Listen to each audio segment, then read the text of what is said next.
For the devaluation of the Iraqi dinar at this stage could not be considered a necessity to raise the capacity of the national product for several reasons. The most important of which is the lack of productive capacities and national goods capable of competing in international markets for the purpose of supporting them by reducing the exchange rate. The current financial situation and a call to reduce the exchange rates October 15, 2020 Dr.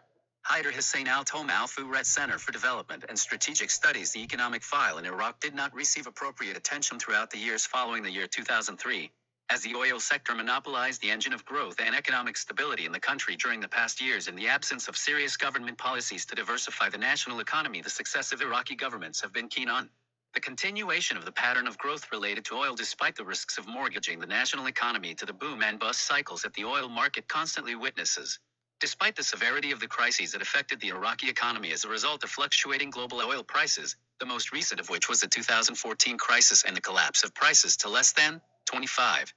per barrel. But the implementation of economic reform policies remained far from the circles of interest and the corridors of decision making in order to preserve the interests of the political system holding power and resources in Iraq. In 2020, as is the year 2015 and 2014, oil prices fell sharply, leading all economic sectors towards economic recession due to the fact that the budget and the economy are linked to the oil resource significantly. In light of the unjustified inflation of public spending in recent years, the recent decline was more damaging to the economy due to the exacerbation of the public budget deficit, which is estimated in the 2020 budget of more than 81 trillion dinars compared to 27 trillion dinars, a deficit planned in 2019, as a result of the corona pandemic and the large closure it imposed on most advanced and emerging economies. Oil prices fell sharply, approaching $20 last April. Despite the relative recovery of prices and reaching a barrier of $40 during the past weeks, the reduction of Iraqi oil exports by more than 1 million barrels per day, in compliance with the OPEC Plus agreement to control production, did not significantly improve the Iraqi oil revenues, which remained at about $3 billion until last September, compared to $6 billion achieved in January of this year. The current financial crisis in Iraq is a reflection of the weakness of reform policies and economic diversification, and the consequent serious distortion of the right of the public budget in both its revenue and spending levels during the years following the year 2003. On the revenue side, the excessive dependence on oil undermined the chances of stabilizing government revenues, especially with the weak government efforts in maximizing and mobilizing non-oil revenues and the acquisition of oil for more than 90% of government revenues. As for government expenditures, they continued to swell outside the limits of the government's financial ability, without achieving significant returns in investment, services and infrastructure. Operating expenses increased in favor of unjustified government employment policies and unjustified consumer expenditures. As for the investment expenditures,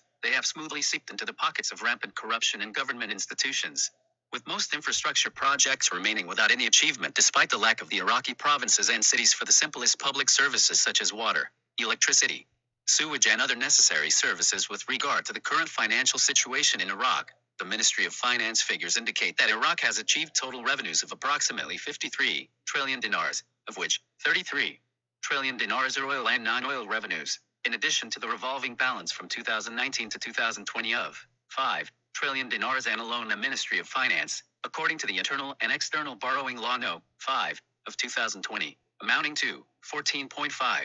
trillion dinars, while financing expenditures for the same period amounted to about 51 trillion dinars allocated to salaries, retirement, social protection network, debt premiums, interest, ration card, wheat, operational expenses for security departments, presidencies, health departments, medicines, etc., an amount of 380 billion dinars for investment projects, according to work achievements. Thus, the remaining amount is about 1.8 trillion dinars until mid-September. These figures reveal the difficulty in absorbing the monthly government revenues estimated at about 3 trillion dinars. Net after excluding Kuwait compensation and the dues for licensing rounds, for the necessary monthly government expenditures estimated at more than 6 trillion dinars per month. Iraq has not had the opportunity to establish stabilization funds capable of absorbing shocks in the oil market and bridging the financing gap, as is the case in the Arab Gulf states. This makes the options for financing public spending in Iraqi dinars limited to the value of crude oil sales to the central bank, and non-oil revenues such as taxes, fees,